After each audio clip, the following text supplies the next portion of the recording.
والله فضل بعضكم على بعض في الرزق فما الذين فضلوا براد رزقهم على ما ملكت أيمانهم فهم فيه سواء أفبنعمة الله يجحدون والله جعل لكم من أنفسكم أزواجا وجعل لكم من أزواجكم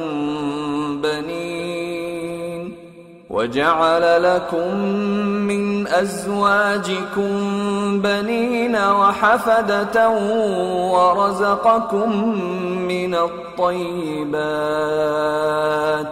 أفبالباطل يؤمنون وبنعمة الله هم يكفرون ويعبدون من دون الله ما لا يملك لهم رزقا من السماوات والأرض شيئا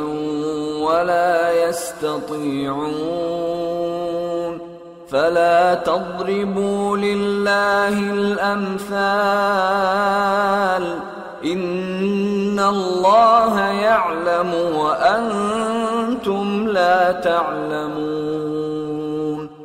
ضرب الله مثلا عبدا مملوكا لا يقدر على شيء ومن رزقناه منا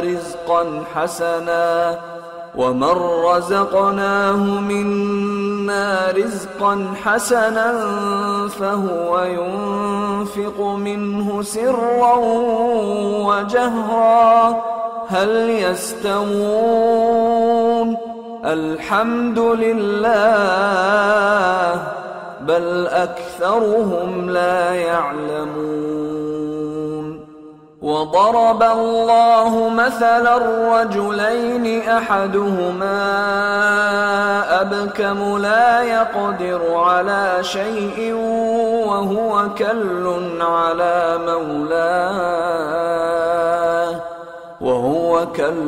على مولاه أينما يوجهه لا يأت بخير هل يستوي هو ومن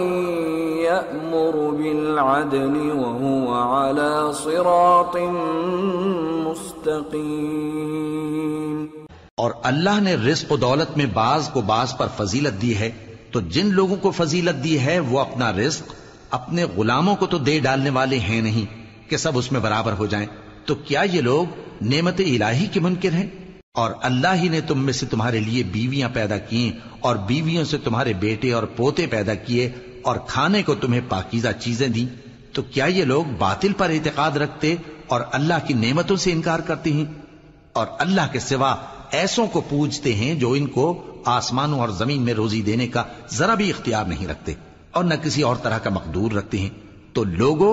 اللہ کے لیے غلط مثالیں نہ بناؤ، بے شک اللہ جانتا ہے اور تم نہیں جانتے۔ اللہ ایک اور مثال بیان فرماتا ہے کہ ایک غلام ہے جو بالکل دوسرے کے اختیار میں ہے اور کسی چیز پر قدرت نہیں رکھتا، اور ایک ایسا شخص ہے جس کو ہم نے اپنے ہاں سے بہت سا مال طیب عطا فرمایا ہے اور وہ اس میں سے رات دن پوشیدہ اور ظاہر خرچ کرتا رہتا ہے، تو کیا یہ دونوں شخص برابر ہیں؟ ہرگز نہیں، الحمدللہ،